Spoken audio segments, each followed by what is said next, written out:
Beberapa hari ini banyak sekali orang yang menangis karena Bitcoin anjlok sampai di harga sekitaran 60 ribuan US dollar. Dan ini yang dinamakan bear market. Dan di sini saya akan melawan orang yang skeptis dan suka menyebarkan mitos bahwa Bitcoin itu scam. Karena itu hanyalah perkataan orang-orang yang tidak pintar menurut saya pribadi. Kenapa? Tonton video ini sampai selesai. Banyak kritikus termasuk seperti tokoh keuangan tradisional seperti Jamie Dimon dari JP Morgan pernah menyebut Bitcoin sebagai skema Ponzi yang terdesentralisasi. Faktanya berbeda dengan skema Ponzi yang bergantung pada aliran dana dari investor baru untuk membayar investor lama secara rahasia. Bitcoin adalah protokol sumber terbuka, open source yang transparan. Nilainya ditentukan oleh mekanisme pasar global, bukan oleh satu entitas pusat. Ada yang beranggapan bahwa Bitcoin itu sepenuhnya dipakai untuk transaksi ilegal karena alasannya adalah penggunanya yang tidak terlihat. Faktanya, Bitcoin itu bersifat pseudonim, bukan anonim total.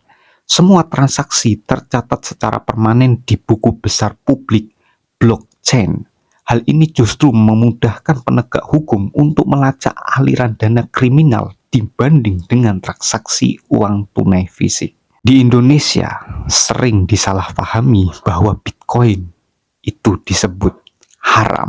Faktanya, berdasarkan fatwa DSN MUI nomor 144 tahun 2021, Bitcoin haram jika digunakan sebagai mata uang karena mengandung unsur ketidakpastian atau horor dan bertentangan dengan undang-undang mata uang.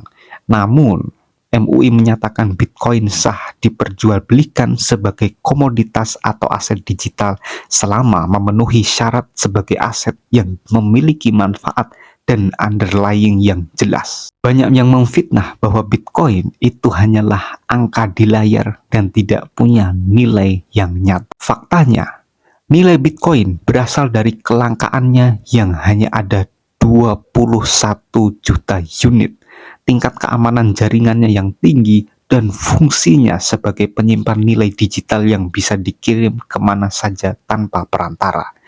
Di tahun 2026, adopsi institusional semakin luas dengan bank besar seperti JP Morgan mulai mempertimbangkan layanan perdagangan kripto dan perusahaan-perusahaan besar lain dan para orang-orang elit mulai masuk ke Bitcoin. Banyak orang yang merasa ditipu oleh Bitcoin, padahal mereka itu adalah korban platform pihak ketiga yang tidak bertanggung jawab. Faktanya, Bitcoin sendiri tidak menipu, namun penipu sering menggunakan narasi Bitcoin untuk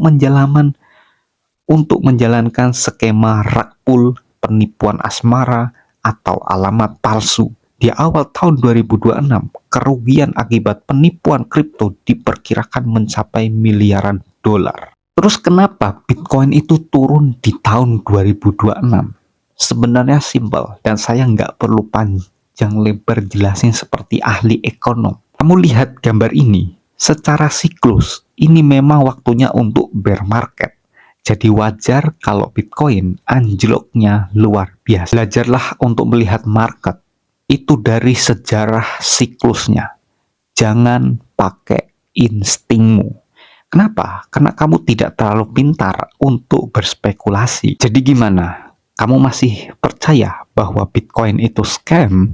Atau kamu percaya bahwa Bitcoin adalah aset terbaik di seluruh dunia mengalahkan semua aset apapun termasuk emas dalam sepanjang sejarah? Tulis pendapatmu di kolom komentar dan jangan lupa subscribe kalau memang channel ini beneran berguna buat kamu. Dan buat kalian yang suka menulis, saya punya notebook yang ratingnya bagus banget, no overclaim.